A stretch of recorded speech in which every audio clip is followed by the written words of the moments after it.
Olá, meus irmãos. Eu me chamo Ana Patrícia Fórmulo, sou casada há 17 anos com o Leandro.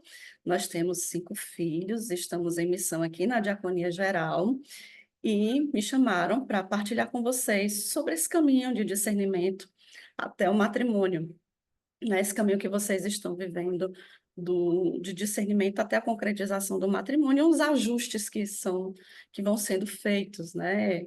Então, vai ser muito mais uma partilha vivencial, uma partilha entre irmãos, entre um irmão um pouquinho mais velha que vocês, viu? Não tanto, né? Não quero ninguém me chamando de tia, tia é irmã do teu pai ou da tua mãe, tá certo? Mas eu sou uma irmã só um pouquinho mais velha, que vai partilhar algumas coisas com vocês, né? Então, primeiro, eu quero louvar muito a Deus por esse recurso que hoje nós temos, porque no meu tempo, né, conversa de velho, né? No meu tempo, nós não tínhamos muito esse recurso. E nós tateávamos nesse caminho, nós tateávamos, nós não entendíamos muito bem, e nós erramos muito, né, ao longo desse tempo. Estamos ainda aprendendo, né, mas nós erramos muito. E hoje eu quero louvar a Deus por esse recurso das formações, do setor das famílias que acompanham, né, e que tanto nos ajudam no discernimento, como também nos ajudam no acompanhamento, nos ajudando ali a viver, né, da forma que Deus quer, da forma que Deus inspira a comunidade, descobrindo também ali a mentalidade, o espírito, né, que Deus quer nos mover como família. Então, antes, né, de, eh, de começar a falar mesmo sobre todos os aspectos, o primeiro aspecto fundamental, né? Nós somos uma família na comunidade de vida que a vocação ao matrimônio é uma vocação natural, mas como comunidade de vida ela não é natural. Quando eu tinha somente 2 meses de casada, ainda estava vivendo assim na lua de mel, né? Sou casada, né? Aquela coisa ainda. Eu fui para o Retiro das Famílias e eu ainda não entendi muito bem, né? Mas teve uma frase do Moisés que me impactou muito, eu guardei, né? Tipo aquele joguinho, né? Que a gente faz nas coinonias, guarda, né? Aquela informação. Então eu guardei aquela informação, não sabia por que que Deus tinha me dado aquele presente, mas ao longo do tempo eu fui entendendo, né? Moisés ia dizendo que a grande tentação das famílias é querer viver a sua vocação de forma natural. E aí a gente vai entendendo que dentro da comunidade de vida, a vocação ao matrimônio, ela não é natural. Como a vocação ao celibato e ao sacerdócio não é uma vocação natural. A vocação ao matrimônio, na vida ordinária, é natural, mas para nós, a nossa vivência, ela é sobrenatural. Em vista de quê? Em vista da santidade da comunidade, né? A comunhão dos 3 estados de vida, esse mistério onde Deus nos coloca e que nós somos os primeiros a viver, né? Não existe esse espírito ainda dentro da comunidade, dentro da igreja, nós somos os primeiros a vivenciar essa dimensão da santificação, da vida sobrenatural e da vivência da família dentro dos mesmos aspectos que o celibatário e que o sacerdote vive. A família vive a mesma pobreza, a mesma obediência, não a mesma castidade, mas a mesma inspiração à castidade, que é o amor a Deus sobre todas as coisas, né? Vivemos a contemplação, a unidade, a evangelização, vivemos a pobreza, né? O que nos une como comunidade não é a castidade, não é o celibato, mas sim a pobreza, a disponibilidade à missão, o estar nas mãos de Deus, né? Todo esse espírito que Deus coloca a comunidade, que Deus envolve a comunidade, pronto. Nós vivemos esse mesmo espírito. E por isso que o matrimônio é o ponto mais alto dessa profecia. Porque na igreja não existe hoje. Nós somos os primeiros a viver esse ponto, né? Esse mesmo carisma. E por isso se torna para nós um grande desafio. E a vocação ao matrimônio dentro da comunidade de vida, a gente pode cair na tentação mesmo de achar que nós vamos viver para nós, né? Talvez nas nossas casas feminina e masculina nós vivamos alguns desafios que a gente pode pensar assim, quando eu tiver a minha casa, quando eu casar, quando eu tiver a minha família, vai ser diferente. Quando, isso aqui eu vou me livrar quando eu tiver a minha família. Realmente, tem muitas coisas que na vida de casado você não vive como um solteiro, né? Mas existem ofertas muito particulares que nós, como família, vivemos e que são ofertas agradáveis a Deus, mas que são ofertas, né? São sacrifícios e que é uma vida de uma oferta escondida, que muitas vezes as pessoas não veem, né? E é só a gente, Deus, que sabe aquele incensozinho que sai do nosso coração. Quando a gente olha para o irmão celibatário ou o irmão sacerdote, é muito claro para nós a oferta de vida desses irmãos, né? Então, é muito bonita a oferta de vida deles, né? Eu sou, assim, muito, como é que eu posso dizer, a vida dos celibatários e dos sacerdotes, nossa, como eles são importantes para mim e para minha família, na educação dos meus filhos, na vivência dos valores da comunidade, como é importante para mim olhar para os meus irmãos, olhar para um sacerdote, olhar para um celibatário e, e ver ali a oferta deles e, poxa vida, eu quero amar a Jesus desse jeito, né? Eu quero amar a Jesus numa oferta total, mas como casada, né? E olhar para a oferta de um celibatário é muito concreto, né? É muito concreto, assim, a gente pensar, poxa, o irmão celibatário, ele não vai ter a experiência do amor humano, do amor afetivo que nós temos, né? É tão bom ter filhos, né? É tão bom abraçar. Assim, tem as coisinhas também, né?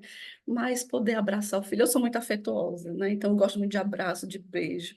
Então, eu beijo os meus filhos, eu abraço os meus filhos. Eu fico pensando, se eu fosse celibatária, né? Eu não ia viver essa dimensão desse amor afetivo, né? Desse amor que beija, que tá ali, né? Então, para mim, ia ser uma grande oferta também, né? Mas, quando a gente olha para as famílias, nós podemos cair nesse risco de achar que nós vamos ter agora a nossa casa, o nosso apartamento, vamos fazer do nosso jeito, né? E podemos cair realmente nessa tentação de achar que tudo vai ser do nosso jeito e que nós vamos viver para nós.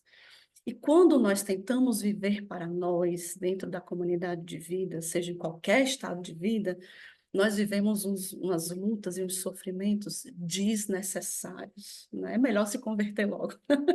É melhor desejar logo que Deus faça a obra de conversão em nossas vidas, né? Então, é, é muito importante saber que, em primeiro lugar, a vida de matrimônio, do matrimônio na comunidade de vida, é uma vida de grandes ofertas. Ofertas que são escondidas, que só eu e Deus sabemos. O incenso que sai do meu coração. Isso você pode perguntar para qualquer pessoa casada, né? Só eu e Deus sabemos a oferta do nosso coração. As pessoas não sabem o que nós vivemos em casa, as pessoas não sabem do que nós fazemos, né? Do jogo de cintura que nós temos que ter, né? As pessoas não sabem, mas eu e Deus sabemos. E isso faz parte da nossa santidade como família. Isso faz parte do nosso caminho de santificação. Ninguém nos elogia porque nós estamos, às vezes, em casa cuidando de um filho doente. Ninguém nos elogia porque nós, enfim. Depois eu vou partilhar um pouquinho mais com vocês sobre esses aspectos, tá certo? Então, eu quero começar dizendo que é um caminho de uma grande oferta de vida. E que nesse ponto aí, né, dos 3 estados de vida, nessa profecia, o matrimônio é o ponto mais alto dessa profecia. Nenhuma vocação na igreja vive como nós vivemos. A mesma contemplação, a mesma unidade, a mesma evangelização.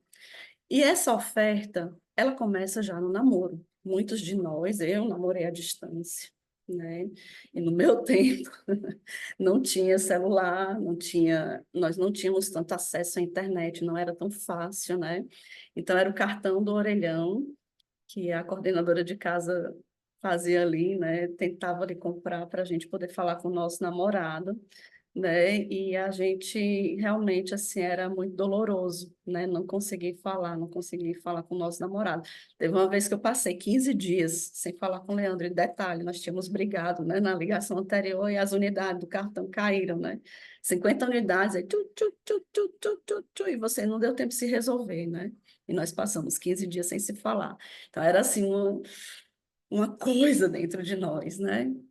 Então, a oferta ela já começa aí, né? E quando nós achamos que isso é um absurdo, namorar à distância, as minhas autoridades não providenciam a minha passagem para eu ir ver o meu namorado, bem, nós já entramos aí numa dinâmica de exercitar essa dinâmica de oferta que nós vivemos, porque é uma vida de transformação do que talvez seria natural em oferta, né? É como exercício físico, né? Não posso deixar de falar aí do exercício físico, a nossa campanha, né?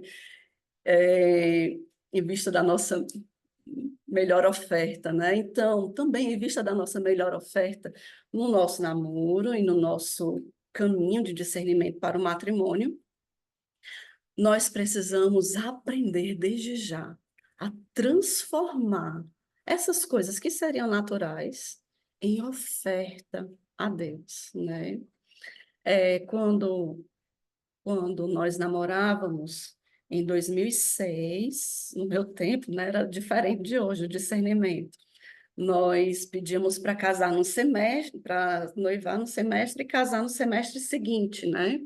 Então, nós havíamos pedido à comunidade para casar no primeiro semestre de 2006 e noivar, perdão, gente, eu me atrapalho todinho, noivar no primeiro semestre de 2006 e casar no segundo semestre de 2006. E aí eu já era formadora na missão onde eu morava, já coordenava os formadores pessoais, então nós tínhamos formação todo dia. No meu tempo, nós não tínhamos tantos vídeos, a formação era a gente que recebia ali uma folha, um texto, e vamos lá pregar, né? Então a gente tinha que elaborar semanalmente a pregação. Os formadores, formadores pessoais não existia FUNIF, né? Então a gente também tinha que inventar, inclusive, a formação para os formadores pessoais na época.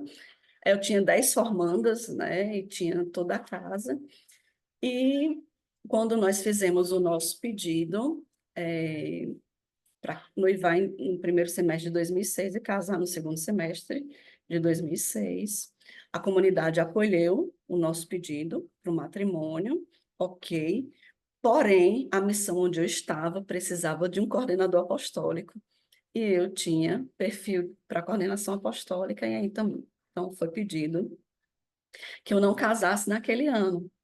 Naquele ano eu poder servir também na coordenação apostólica, além de tudo, né, que eu já tinha servir também na coordenação apostólica. Claro, né, que a gente nós somos dóceis, né, ao pedido da comunidade, mas foi muito sofrido para mim, né? Eu lembro que nessa mesma noite eu tinha vigília, nem precisei tomar café para ficar acordado, passei a vigília toda prostrada e chorando muito, porque eu desejava muito casar, né? Eu criei aquela expectativa, né? E foi um momento de uma dor muito grande. Eu queria muito me casar. Eu muito apaixonada ainda sou, viu? Pelo meu esposo, né? E eu queria muito aquilo, né? Como todo mundo, né, que pede para casar, claro que tem o desejo de casar, né? E me foi pedido, então, nesse tempo, para assumir também a coordenação apostólica. Então, eu vivi esse ano nessa oferta, e entendo que Deus já estava me treinando para o que Ele queria, né, para ao longo desse tempo, como família na comunidade de vida. O transformar tudo em oferta. O transformar aquilo que seria o curso natural das coisas, a minha vontade, né? Aquilo que talvez seria o mais lícito em oferta. E aí nós noivamos, então, no segundo semestre de 2006 e casamos no primeiro semestre de 2007. Foi lindo o nosso casamento, né? E aí é, é muito interessante porque Eu passei por várias purificações, né, antes do meu matrimônio, passei por várias fases, tive muitas crises, né, vocacionais mesmo, e tive grandes intervenções de Deus na minha vida, né? E achava que pronto, eu já estava pronta e eu podia casar, eu, ó, nota 10, né? E eu fiz uma descoberta que quando eu casei, eu precisei reaprender a viver o ser comunidade de vida, né? Eu precisei reaprender, mas dentro de uma dinâmica de uma conversão muito mais profunda, que não é uma conversão simplesmente aos horários da comunidade de vida. Não é uma conversão simplesmente ao que todo mundo faz como comunidade de vida. Então, eu tenho que rezar as 2 horas, eu tenho que fazer a minha faxina, eu tenho que ir para a formação, eu tenho que ir para a partilha, eu tenho que trabalhar, eu tenho meu apostolado, eu tenho oração comunitária, eu tenho célula, eu tenho a missa, eu tenho isso, eu tenho aquilo, eu tenho aquilo. Não é somente uma conversão aos horários da comunidade de vida, mas é uma conversão aos valores da comunidade de vida. Porque é engraçado porque a gente entra realmente prova, numa prova. Quando nós casamos, nós tendemos, né, a reproduzir a, a vida da nossa família, né, dos nossos pais, irmãos lá, biológicos, dentro da nossa família. Por quê? Porque é natural, né, que eu tente reproduzir esse, a vida da minha família dentro da minha família na comunidade de vida, né? E é muito interessante, por quê? Porque dentro desse aspecto aqui, dessa casa, dessa residência e dessa família onde eu vivo, não é com palavras que eu vou educar os meus filhos, é com a minha vida, né? É muito bonito eu estar aqui pregando para vocês, ou a gente ir no Renascer e pregar, ou a gente ir no seminário de vida e pregar, mas os nossos filhos aprendem os valores que nós vivemos como pais, né? E que nós precisamos viver essa conversão tendo assim como as coisas mais importantes da nossa vida, os valores da comunidade de vida, os valores da igreja, os valores do evangelho e os valores da comunidade de vida. Quais são os nossos maiores valores como comunidade de vida? A contemplação é o principal de todos, né? Então, a unidade, a evangelização, o serviço na vinha, né? São os conselhos evangélicos, né? E o nosso tripé são os nossos grandes valores. A contemplação, a unidade, a evangelização como tripé, a pobreza, a obediência e a castidade, né? Esses são os principais valores da nossa vida, como comunidade de vida. E como família, nós somos provados a todo momento. Por quê? Porque quando eu, assim, só voltando aqui no tempo, né? Quando eu era solteira, então a gente tinha os horários bem direitinho, né? Então eu tinha o horário de acordar, de fazer minha faxina, de ir para as laudes, da minha oração pessoal, do meu estudo bíblico, da formação, do apostolado, da, da oração comunitária, da célula, da missa, enfim. E foi muito interessante porque tive 5 filhos praticamente todos de uma vez. Teve um período da minha vida que eu sempre estava grávida, né?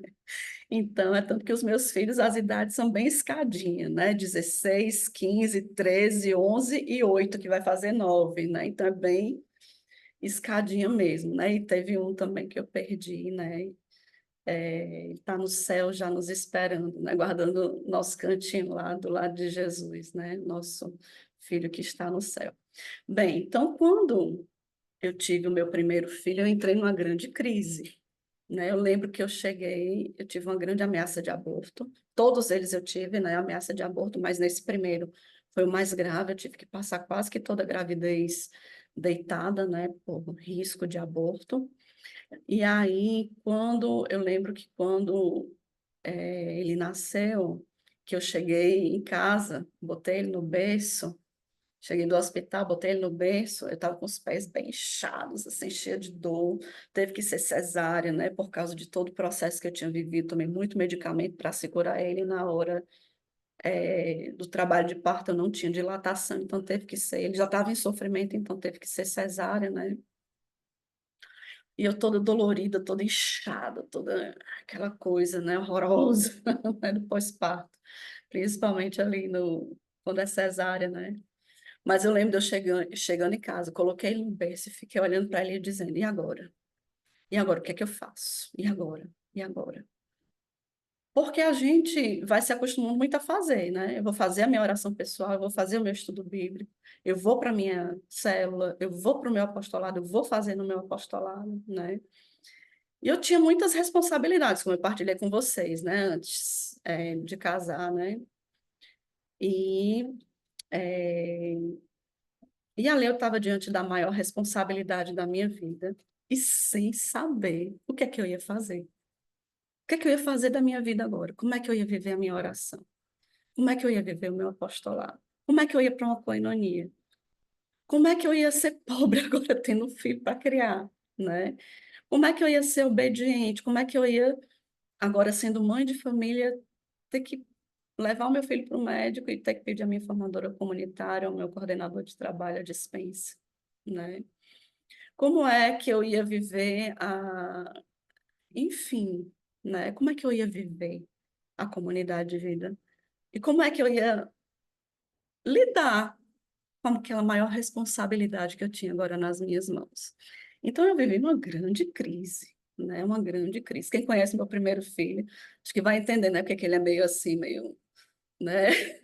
O Gabriel é meio agitado, né? Deve ser por causa dessa minha, né, minha loucura quando eu tive ele, né? Então, foi um período assim de muita descoberta e que eu precisei reaprender a colocar cada coisa no lugar e que eu precisei reaprender e preciso até hoje, né? Até hoje, reaprender a colocar Deus no centro da minha vida, né? Então, as pessoas às vezes, algumas pessoas, né, perguntam: como é que você consegue viver o seu apostolado, que é tão exigente, né, com 5 filhos e com isso e com aquilo? Não sei. A gente vai vivendo num jogo de cintura, né? A gente vai vivendo numa adequação ali, né, num jogo de cintura, que não existe uma receita de bolo. Cada família tem os seus desafios próprios, né? Tem famílias com filhos autistas. Eu tenho 3 filhos com TDAH, né, que necessitam de acompanhamentos, enfim. E moro longe de tudo, né? A gente mora em Aquiraz, então a ida para Fortaleza, além de ser R$ 60 de gasolina, e o nosso repasse não é tão alto assim, né? Existe o deslocamento, existe o tempo, né? Enfim, existem desafios muito grandes, mas cada família tem o seu desafio. E como é que eu vivo a dinâmica da comunidade de vida com tudo isso para a gente fazer? Eu sou dona de casa, eu sou esposa, né? Eu sou mãe de 5 filhos, eu sou missionária. E aí vem todas as outras atribuições, né? Quando você é mãe, você é faxineira, você é cozinheira, você é médica, você é psicóloga, você é dentista, você é cabeleireira, né? Porque não tem dinheiro para cortar cabelo de todo mundo. Então eu aprendo também a ter que cortar cabelo, né? Enfim, né? Nós vamos ali sendo muitas, muitas outras profissões, né? Porque nós vamos tendo que realmente adequar a nossa vida, né? A vida de uma mãe normal, né? Já é esse constante aprendizado, né? E nós, como comunidade de vida, nós ainda temos esse adendo de aprender a viver como comunidade de vida, sendo uma família. Então, é, é muito interessante essa dinâmica, porque ela nos coloca nesse constante movimento de transformar tudo em oferta, transformar tudo em oferta. E eu estou vivendo nesse tempo, né? Eu acho que é por isso que eu estou partilhando isso com vocês, de transformar tudo em oferta, né? Porque Eu vivo hoje uma dinâmica na minha vida que tem sido bem exigente, né? Tem sido uma dinâmica de, de várias necessidades que vão se apresentando na vida dos meus filhos, né? Como eu partilhei com vocês, eu tenho três com TDAH e, e vão existir necessidades de tratamento, e os tratamentos são em Fortaleza, né? Tanto a nível financeiro como a nível de tempo mesmo. Toda hora tem alguém doente aqui em casa, toda hora tem alguém precisando de alguma coisa, né? A dimensão escolar deles, para mim, é muito exigente. E com essa questão do TDAH, é muito mais exigente porque eu preciso ter ali o jeito de ajudá-los a, a estudar, né? E a aprender. Graças a Deus eu tenho filhos muito virtuosos, né? Alguns É, assim, a maioria deles já se viram muito sozinhos nessa questão dos estudos mesmo, né? Precisando, às vezes, só de alguns apoios. O colégio também solicita muitas coisas, né? Então, eu hoje não consigo mais dar conta da agenda dos meus filhos no colégio, né? Eu realmente não consigo dar conta. Aqui em casa, né, também somos muitos dentro de um apartamento. E a gente acaba, eu acabo sendo, eu sou a dona de casa, né? E eu gosto muito da vida da casa organizada, né? Eu gosto muito da vida da nossa família vivendo em harmonia, né? Então a gente está constantemente também precisando organizar, precisando educar os nossos filhos para essa harmonia, né? Da vida da casa, né? E uma casa não é só varrer e passar o pano, né? Existe toda uma dimensão de organização, de ordem, né? Da casa, tudo mais, né? E quem dá esses valores muitas vezes é a esposa, né? Esse valor da harmonia, né? Do que rege, né? Da harmonia que rege a família é a esposa. É, tenho um grande amor pela minha vida comunitária, pela minha casa comunitária, e para mim é uma grande oferta quando eu não estou presente, né?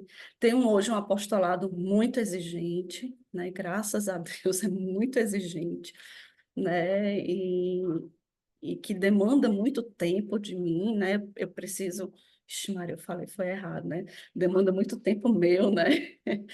Então, eu preciso estar constantemente ajustando os meus horários. Agora mesmo para gravar esse vídeo para vocês, nossa, foi um ajuste de muitas coisas, né? Muito equipamento dando problema, enfim, né? Muitas coisas acontecendo. A minha mãe está fazendo um procedimento agora, né? A minha funcionária, a moça que me ajuda, né? Aqui na diaconia nós temos também essa ajuda, até para que a gente possa desenvolver melhor o nosso apostolado. Nós temos a ajuda de uma colaboradora, né? Mas ela hoje também se internou com pneumonia. Então, todos esses ajustes, né, que a gente vai precisando fazer de rezar, de organizar e de servir na vinha, né? Tudo isso são transformações daquilo que talvez a gente possa até gerar uma autopiedade em nós. Eu tenho essa tendência de, ai meu Deus, eu estou muito sofrida porque eu isso, porque eu aquilo, porque... E nós vivemos essa dinâmica de transformar, de deixar Deus converter tudo isso em oferta, naquele incensozinho que sai da nossa alma para o louvor a Deus. Esse incensozinho, né, que é como aquele turíbulozinho que vai, que sobe até o céu. E essa conversão aos valores da comunidade é uma conversão à santidade, né, que Deus quer de nós, como comunidade de vida. Nós não somos. Teve um retiro de escuta aí do conselho, acho que foi de 2018, se não me engano, que Deus falava que a nossa santidade ela não é pessoal, ela é comunitária. E a comunidade precisa dessa nossa conversão aos valores da comunidade para que a comunidade seja santificada. né? A comunidade, ela precisa ser santificada também pela nossa vida, pelo nosso desejo de sermos santos, né? E nós, como família, temos uma grande missão dentro da comunidade. Nós temos uma grande missão de testemunhar a vitória da união de Deus com os homens, né? Quando a gente Jesus fala muitas vezes, faz essa relação do seu amor pela igreja ao matrimônio, né? Então, é a esposa, Cristo é o esposo, a igreja é a sua esposa, né? Então, Deus vai fazendo constantemente essa relação, Jesus vai fazendo constantemente essa relação entre a vida matrimonial e o seu amor pela sua igreja, que é a sua esposa. Então, nós precisamos também, como famílias, né, como pessoas que caminham para o matrimônio, sermos testemunhas dessa vitória de Deus, dessa vitória entre a união de Cristo com os homens, com a sua esposa, que é a igreja. E a gente já vê ali, né, na celebração do matrimônio, como é bonita a celebração de um matrimônio, né? A noiva vem toda adornada de branco, né? Aquela veste branca lavada pelo cordeiro, né? Toda adornada, bonita, sorridente, chorando às vezes, né, mas sorridente.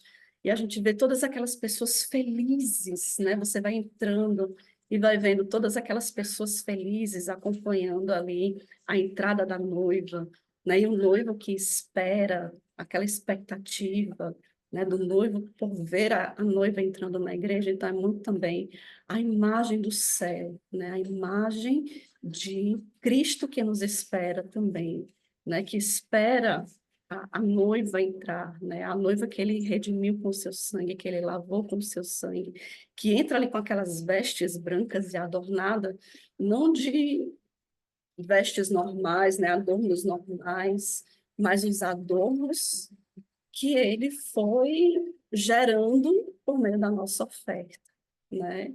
Então nós temos também essa grande missão de sermos essas testemunhas da vitória da união de Cristo com a sua esposa. Então é muito importante para nós como famílias, né?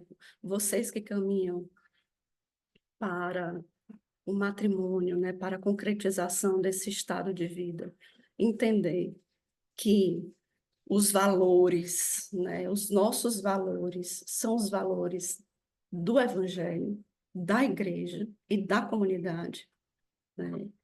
Que quando nós casamos, que nós já achamos que estamos prontos, que vivemos todo um processo de conversão que foi maravilhoso, nós vamos entender que ali é o início de uma nova conversão e um início de uma conversão muito mais profunda do que simplesmente fazer coisas, mas de viver coisas, né? De viver coisas a partir do amor que eu tenho ao meu chamado como comunidade de vida. E essa é a santidade que Deus quer de nós. E essa é a santidade que vai fecundar a comunidade de tal forma que santifica o corpo comunitário, juntamente com a oferta dos sacerdotes e juntamente com a oferta dos celibatários, né? Então, eu também convido vocês, né? Para mim, como eu falei antes, é muito importante ver os meus irmãos celibatários rezando, se ofertando, né? É, deixando de viver muitas coisas por amor a Jesus. Como isso é importante para mim, como isso fala para mim dessa vida sobrenatural que eu também devo viver.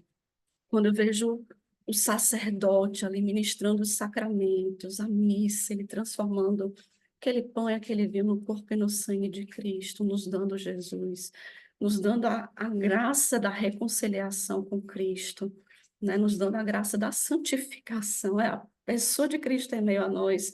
Meu Deus, como ele colabora com a nossa vida, né? Com a vida da minha família. É tão engraçado porque os meus filhos, eles já entram numa dinâmica aqui de vida sacramental, né? E eles mesmos vão aqui no vizinho procurar, né, a confissão. Mamãe, eu queria me confessar. Vai ali no vizinho, bate a porta. e ver que horas que ele pode te confessar, né? E eles mesmos já vão buscando, já vão desejando essa vida, né? E que presente, que herança que nós estamos deixando para os nossos filhos, né? Que herança nós estamos deixando para os nossos filhos? Os pais, né? Em outras realidades que não são as realidades da comunidade de vida, até na comunidade de aliança, deixam heranças como casa, empresa, bens. Nós temos como herança para os nossos filhos os valores do evangelho, da igreja e os valores da comunidade. E sabendo que eu estou casada há 17 anos, eu ainda vivo constantemente esse movimento de conversão a esses valores, né? E essa conversão, eu acho que ela vai se dar, vai finalizar somente no céu, né? Quando Jesus me acolher, Jesus nos acolher e me acolher como aquela noiva, né? Ali da profecia de Isaías que entra adornada, né?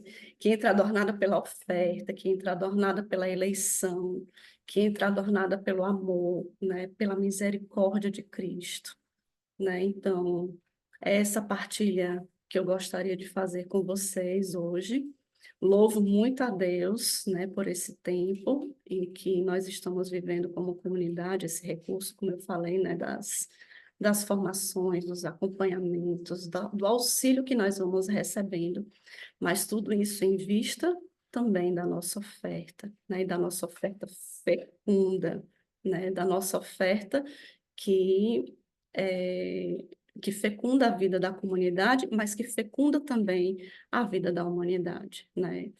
Também, assim, partilho com vocês que hoje as nossas famílias, né, os nossos pais, os nossos irmãos, eles agradecem muito a Deus pela nossa vocação, né, como família, porque veem, assim, a educação que nós damos aos nossos filhos, né, na comunidade de vida, como os nossos filhos, eles são presentes para o mundo, para as pessoas, né, como os nossos filhos vão aprendendo de nós também esses valores, né, e como eles vão fecundando também o solo da humanidade, o solo daqueles que necessitam conhecer a Deus. Então, bendito seja Deus, né, por esse tempo, e peço a Nossa Senhora, então, que venha à nossa frente, que caminhe à nossa frente, nos dando também a graça de dizer sim a Deus, a tudo aquilo que Deus quer de nós, nesse caminho para o céu, juntos para o céu. Rezemos juntos. Humildes oferecemos a vós, Virgem pia, estas orações, porque em nossa guia vades vós adiante e na agonia. Vós nos animeis, ó doce Maria. Amém. Nossa Senhora, Esposa do Espírito, rogai por nós. Em nome do Pai, do Filho e do Espírito Santo. Amém. Grande abraço, Shalom.